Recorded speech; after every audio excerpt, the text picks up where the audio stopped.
How to fix blurry text in Kdenlive. First of all, open your Kdenlive project and locate the clip where you have added the text.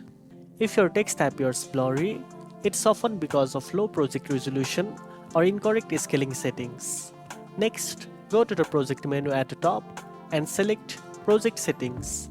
Check the resolution and make sure it's set to at least 1080p or higher.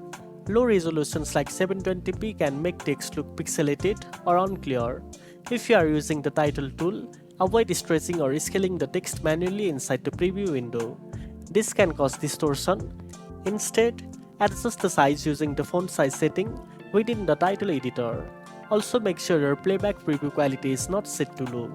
Finally, when exporting your video, choose a high quality profile like MP4 H.264 with high bitrate settings to preserve text sharpness.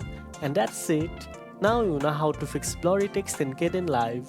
If you found this video helpful, don't forget to like, share and subscribe for more tech tips.